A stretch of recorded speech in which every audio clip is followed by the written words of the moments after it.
This year has been full of the highest highs and the lowest lows of my life. The women who have had the ability to use their voice. What I can say, afraid to speak, especially right now, afraid to share their experiences, and fear is by design. It's what keeps us silent. My belief and my fight for the world to be safe.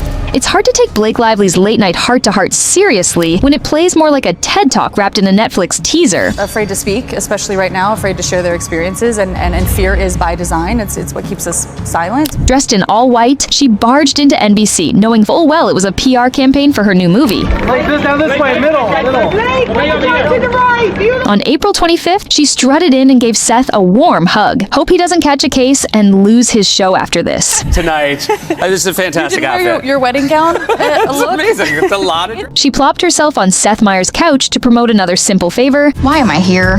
You think I want to make you pay for stealing my life? And ever so casually admitted she's had a pretty intense year. They're honestly, I mean, it's no surprise I've had like a pretty intense year. And Her kids, she added, have been her lifeline. they're just my lifeline, like no matter. Very on brand for a Hollywood sob story. Just vague enough to sound deep, just polished enough to avoid raising eyebrows.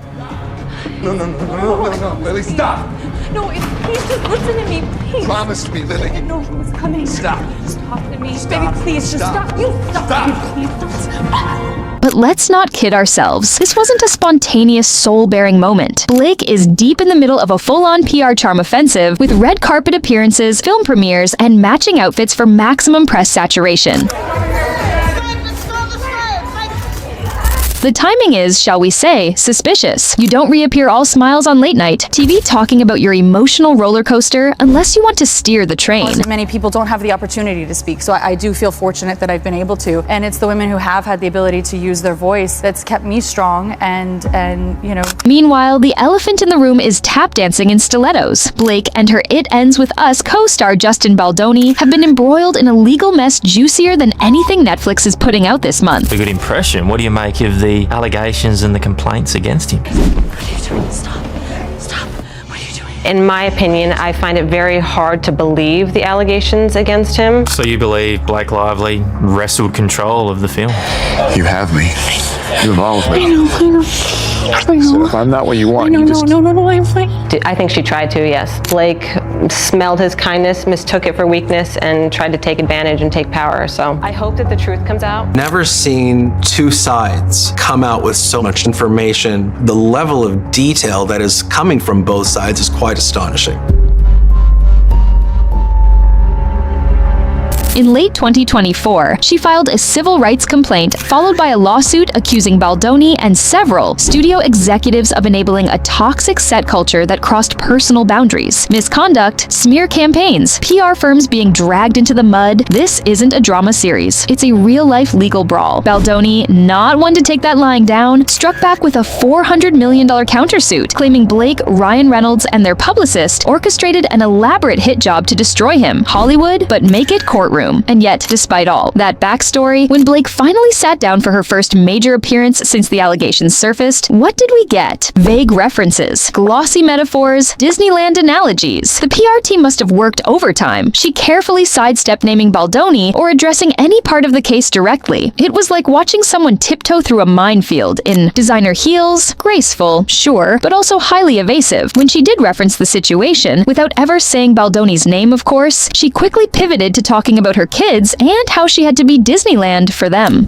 You're right. It's a weird opener. And you know what? I don't think that movie's going to work. My family's good. Thank Right. you. Yeah, I have 3 girls and a little boy now. My little boy's so romantic. When Is I he? walk in, he goes, "Mama, my love." Oh, he's just like, oh, he's just a dream. I mean, like they're chaos. Yeah. It's chaos at all times. They're honestly, I mean, it's no surprise I've had like a pretty intense year, and like they're just my lifeline. Like no matter what day I'm having, I have to be Disneyland every day for them, and so it's like Disneyland? Really? That's cute, but also odd. Are we talking about boundless joy and cotton candy, or long lines and overpriced stress? Because those metaphors carry baggage, Blake? Seth, to his credit, tried to prod. If I were to ask you about it, I imagine you can't say much, he offered, teeing her up for a moment of drama, but Blake swerved into Hallmark territory. Highest highs and lowest lows. You mentioned you had an intense year. I'm maybe not as totally informed about it as other people, but were I to ask you about it, I imagine you're in a situation where you can't say much. Yeah, I mean,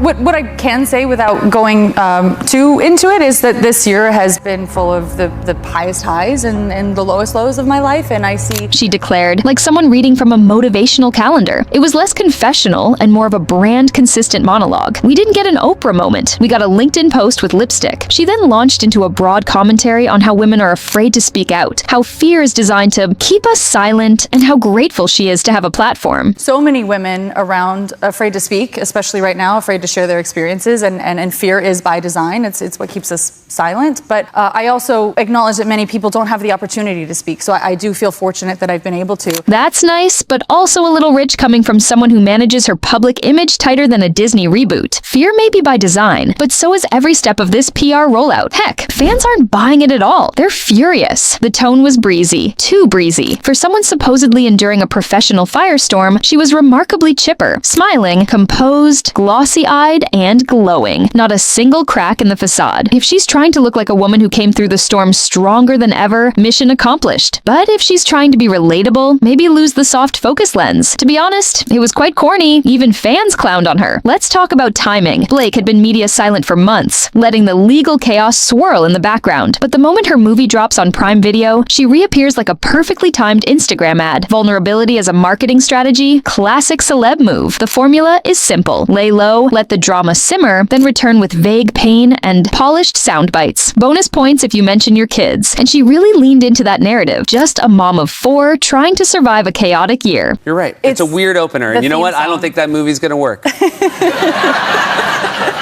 So your family's good? My family's good, thank you. Yeah, I have 3 girls and a little boy now. But it is nice though, because they're honestly, I mean, it's no surprise I've had like a pretty intense year, and like no matter what day I'm having, I have to be Disneyland every day for them. And so it's the best. I mean, it's chaos, but it's yeah. Look, motherhood is real work, but let's not act like she's giving interviews from a minivan outside a soccer game. This was a calculated appearance designed to reframe her story and tug on heartstrings just enough to deflect difficult questions. But the contradictions are glaring. She says she's lucky to have a voice, yet waited months to use it. My little boy's so romantic. When I walk in, he goes, "Mama, my love." Oh, he's just a dream. I mean, like, they're chaos. It's chaos at all times. She says fear keeps people silent, then praises her platform while avoiding the uncomfortable truths.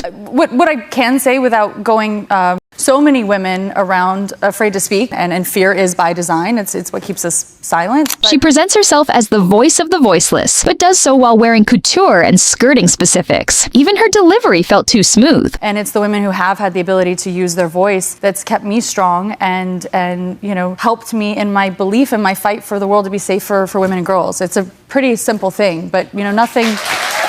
No nerves, no stumbles. Serious claims delivered with the calm of a bedtime story. This didn't look like a woman in crisis. It looked like someone who rehearsed every beat in front of a bathroom mirror. And let's not forget how the legal narrative has changed depending on who's talking. While Blake alleges hostile treatment and character assassination, Baldoni's side claims she's manipulating public opinion through strategic media appearances. Like this one, carefully designed to create sympathy without getting into the mess. And really, who's winning the narrative here depends on whether you're team vague vibes or team receipts. If you're appearing on a major talk show with the world watching during a high-profile legal feud, you'd better either say nothing or say something real. Blake did neither. She said just enough to stir interest, not nearly enough to offer clarity. It was like ordering drama and getting a sugar-free version with extra ice. Fans online noticed. Old clips of her being caught off guard or defensive in interviews resurfaced, with people highlighting how much more human she seemed back then. Compared to those moments, her Seth Meyers appearance felt oddly robotic. The last time Lively got to sit down on Late Night with Seth Meyers, things started off at a really weird pace. Seth said she had another baby coming along, and she got extremely defensive. It was a pretty awkward moment for Seth as Blake was staring him down, projecting her own insecurities. You have a baby at home, and you have a baby on the way. Congratulations. What makes you say that? The shark told me. You don't ever say that to a woman. Thankfully, the awkward pause was saved by the laugh track, but she still tried to slightly tear into him. Seth, on the other hand, just wanted to congratulate her, but she took it the wrong way. And this was 8 years ago. She still hasn't changed one bit. Thank you. Congratulations on expecting. Thank you. You as well. Thank you so much. Thank you. Such a pleasure to see you.